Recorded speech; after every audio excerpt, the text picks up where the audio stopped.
हरे कृष्णा। आप सभी का दिन शुभ हो और आप सभी को परिवर्तनी एकादशी की हार्दिक शुभकामनाएं। सदैव लोकम संप्राप्य भ्राजते चंद्रमा यथा शणयाचम्य कथा पाप हराम पराम अश्वमेघ सहस्त्रश्यम फलम प्राप्नोति मानव है। अर्थात जो मनुष्य परिवर्तनी एकादशी व्रत को करता है वह देवलोक में जाकर चंद्रमा के समान शोभित होता है और अश्वमेघ यज्ञ के समान फल को प्राप्त करता है। चातुर्मास में भगवान विष्णु योग निद्रा में रहते हैं, यह उनका शयन काल रहता है। ऐसे में आज के दिन ही भगवान विष्णु करवट बदलते हैं और इस व्रत के पुण्य प्रताप से भक्तों की हर मनोकामना भी पूर्ण होती है। इस बार एकादशी 2 दिन है, ऐसे में व्रत रखने को लेकर असमंजस बना हुआ है।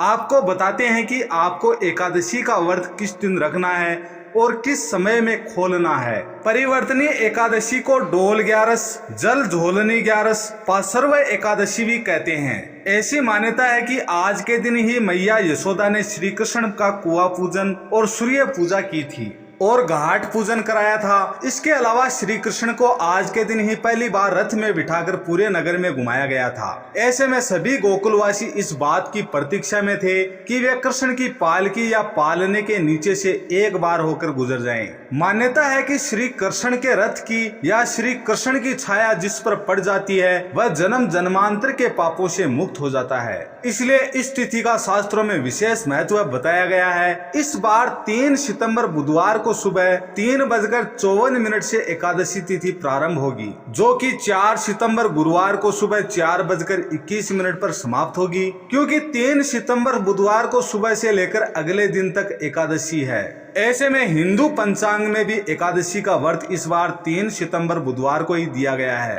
तो आप 3 सितंबर बुधवार को एकादशी का व्रत रख सकते हैं। इसके अलावा 4 सितंबर गुरुवार को भी एकादशी का व्रत रखा जाएगा। इस दिन महाद्वादशी भी है और भादो महीने के शुक्ल पक्ष की द्वादशी वामन द्वादशी के नाम से भी जानी जाती है, क्योंकि इस दिन ब्रह्म मुहूर्त के समय एकादशी और उसके ठीक बाद से द्वादशी लग रही है। जब भी ऐसा संयोग पड़ता है तो सभी वैष्णवजन दूजी एकादशी का उपवास रखते हैं। आप चाहे दोनों दिन उपवास रख सकते हैं, नहीं तो आप 3 सितंबर को भी यदि व्रत रख रहे हैं तो आपके लिए यह भी सही है, लेकिन अगले दिन व्रत पारण का आपको इंतजार करना पड़ेगा। व्रत पारण करते समय ध्यान रखना होता है कि सुबह को हरिवासर का समय नहीं होता और इस बार गुरुवार को सुबह सुबह हरिवासर भी होगा।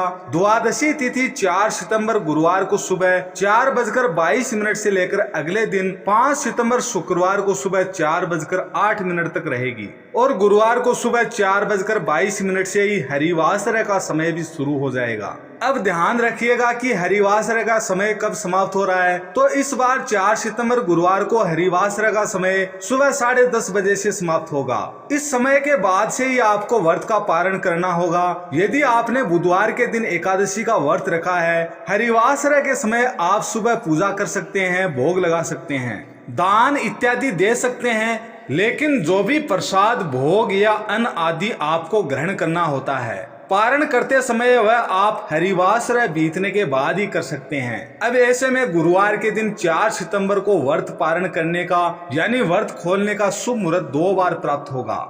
एक तो सुबह 10:30 बजे से 10:50 के बीच में आप व्रत खोल सकते हैं, फिर 11 बजे से 1 बजे तक व्रत नहीं खोला जाता। इसके बाद दोपहर 1:36 से 4:07 के बीच में आप अपना व्रत खोल सकते हैं। और जिन भी भक्तों ने 4 सितंबर गुरुवार को व्रत रखा है उन्हें 5 सितंबर शुक्रवार को सुबह 6:01 से 6:30 बजे के बीच में अपना उपवास खोलना होगा। इसी दिन त्रयोदशी व्रत भी है यानी प्रदोष व्रत भी रहेगा। इस बार 3 सितंबर बुधवार को भद्रा भी लग रही है। भद्रा दोपहर 4:12 से प्रारंभ होगी, जिसका समापन होगा अगले दिन यानी 4 सितंबर को सुबह तड़के 4:21 पर। इस बार भद्रा का वास पाताल लोक में रहेगा और ये अशुभ नहीं मानी जाएगी। हर बार भद्रा अशुभ नहीं होती है। जब भद्रा का वास मृत्यु लोक में होता है तभी भद्रा पृथ्वी पर समस्त कार्यों के लिए अशुभ मानी जाती है। इस बार की एकादशी के दिन भगवान विष्णु के वामन अवतार की पूजा करने के बाद योग्य ब्राह्मण को आप कुछ न कुछ दान की सामग्री अवश्य दान में दें।